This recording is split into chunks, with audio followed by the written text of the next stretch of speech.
नमस्कार मित्रों, एक बार फिर से आपका स्वागत है हॉकफीड न्यूज में। बड़ी खबर इस वक्त, महबूबा मुफ्ती पर अमित शाह का कहर टूटा है और ताबड़तोड़ एक्शन लिया है महबूबा मुफ्ती के खिलाफ। आपको बता दूं कि रिहा होते ही महबूबा मुफ्ती ने जहर उगलना शुरू कर दिया था और फारूक अब्दुल्ला हो या महबूबा मुफ्ती, ये वो नेता हैं जो खाते तो यहां का है लेकिन पाकिस्तान को अपना नाजायज मानते हैं और साथ ही साथ अब तो चीन को इन्होंने नाजायज आका मानना शुरू कर दिया है। तो सबसे पहले कमेंट में महबूबा मुफ्ती और फारूक अब्दुल्ला जैसे नेताओं के साथ क्या सुलूक किया जाना चाहिए वो मुझे बताइएगा। फिलहाल आपको बता दूं कि 434 दिन बाद महबूबा मुफ्ती को रिहा किया जाता है नजरबंदी से, लेकिन अब ऐसा लग रहा है कि इसे रिहा करके ही गलत कर दिया गया। इन महिला को रिहा नहीं किया जाना चाहिए था। दरअसल आपको बता दूं कि जम्मू कश्मीर की पूर्व मुख्यमंत्री रह चुकी हैं महबूबा मुफ्ती, और ये वो महिला हैं जिन्होंने ये कहा था कि कश्मीर से अगर धारा 370 हटा ली गई तो कश्मीर में तिरंगा उठाने वाला कोई नहीं मिलेगा, कश्मीर में आग लग जाएगी। लेकिन आज कश्मीर में शिकारों पर, श्रीनगर में जो डल झील में शिकारे होते हैं उन शिकारों पर तिरंगा लहरा रहा है, हर जगह तिरंगा लहरा रहा है, और यही बात इन लोगों को पच नहीं रही है। दरअसल महबूबा मुफ्ती ने 434 दिन बाद ये रिहा होती हैं और उसके बाद अपना एक ऑडियो संदेश जारी किया जाता है ब्लैक स्क्रीन करके, और इस ऑडियो संदेश में धारा 370 को दोबारा हासिल करने का ऐलान किया गया है महबूबा मुफ्ती की तरफ से। महबूबा मुफ्ती को मंगलवार रात रिहा किया गया था और रिहाई के 2 घंटे बाद ही महबूबा मुफ्ती ने ब्लैक स्क्रीन करके एक ऑडियो संदेश दिया, और इस ऑडियो संदेश में यह कहा कि धारा 370 की फिर से बहाली की जाएगी। ये वो नेता हैं जो कहते ये थे कि प्रधानमंत्री मोदी एक बार क्या 10 बार प्रधानमंत्री बन जाएं लेकिन धारा 370 को छू नहीं सकते हैं। अब हटा दी तो अब ये कह रहे हैं दोबारा बहाल करेंगे। आपको याद होगा कि 2 दिन पहले ही फारूक अब्दुल्ला ने जम्मू कश्मीर में धारा 370 को दोबारा लागू करने के लिए चीन से मदद मांग ली थी। इस शख्स ने कह दिया था कि 370 जो है वो चीन की मदद से बहाल की जाएगी जम्मू कश्मीर में। इससे पहले जुलाई में फारूक अब्दुल्ला ने कहा था कि कश्मीर के लोग तो चीनी शासन चाहते हैं।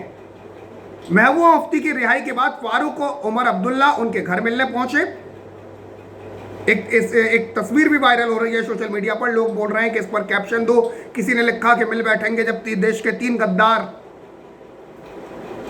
बाप बेटे और महबूबा, ये तीनों बैठे हुए हैं। महबूबा से मिलने के लिए उमर अब्दुल्ला और फारूक अब्दुल्ला पहुंचे हैं, क्योंकि खाना तो इन दोनों ही खानदान ने था। जम्मू कश्मीर के शासन में, जब से जम्मू कश्मीर में शासन हुआ भारत का, तब से इन दोनों परिवारों ने अधिकतर वक्त शासन किया। और महबूबा मुफ्ती की रिहाई के बाद फारूक और उमर अब्दुल्ला उनके घर पर मिलने पहुंचे।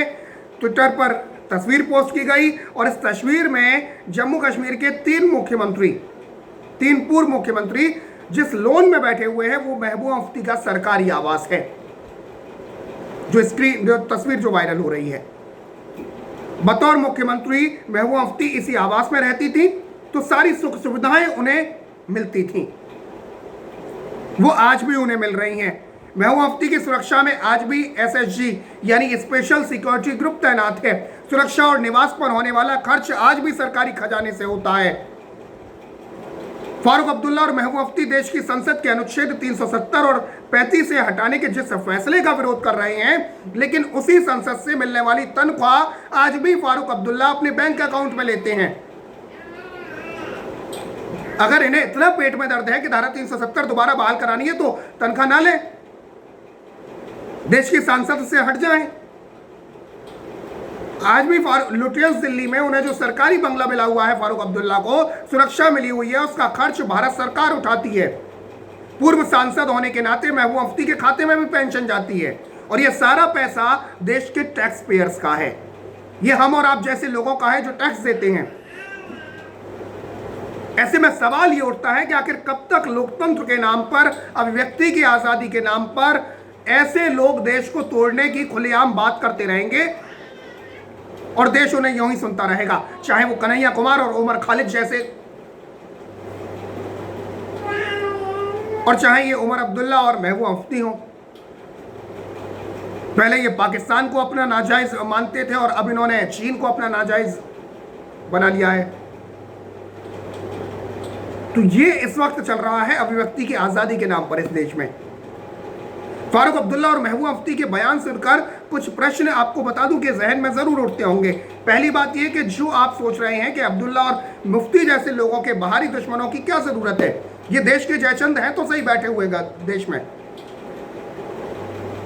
हमें पाकिस्तान और चीन की जरूरत क्या है। लेकिन अब यह मांग उठने लगी है कि महबूबा मुफ्ती को दोबारा रिहाई इसकी कैंसिल की जाए और इनको दोबारा नजरबंदी में डाला जाए। आपको बता दूं कि पहले बॉन्ड पर साइन कराए जा रहे थे और इन बॉन्ड पर यह साफ लिखा गया था कि आप बाहर जाकर कोई ऐसी गतिविधि नहीं करेंगे जिससे जम्मू कश्मीर में जो व्यवस्था है वो बिगड़े, लॉ एंड ऑर्डर बिगड़े। इस तरीके का कोई भड़काऊ भाषण नहीं देंगे, इस तरीके का कोई काम नहीं करेंगे। लेकिन महबूबा मुफ्ती ने जिस तरीके से बाहर निकलते ही 2 घंटे बाद एक ऑडियो संदेश जारी किया है, उसके बाद अब यह सवाल उठने लगा है, गृह मंत्रालय इस बारे में विचार कर रहा है कि क्या महबूबा मुफ्ती की नजरबंदी को दोबारा बढ़ा देना चाहिए।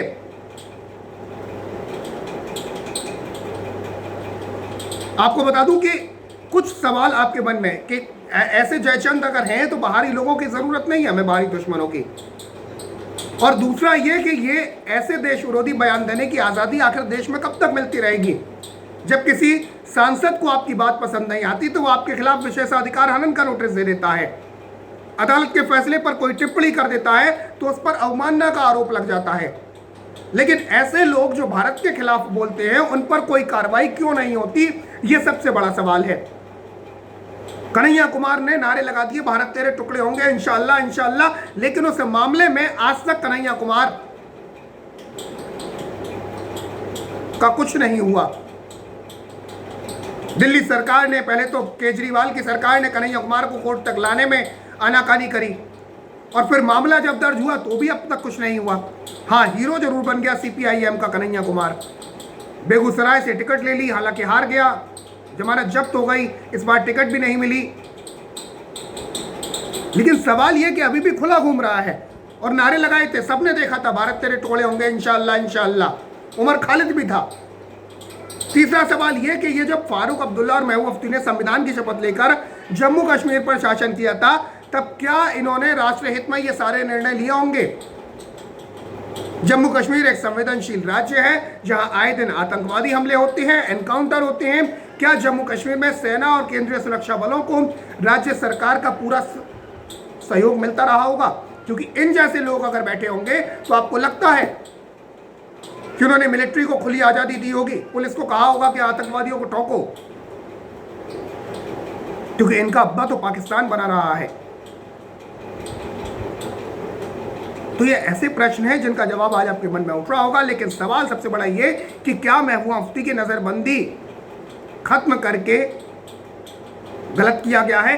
क्या महबूबा मुफ्ती को दोबारा एक बार फिर नजरबंदी में डाल देना चाहिए?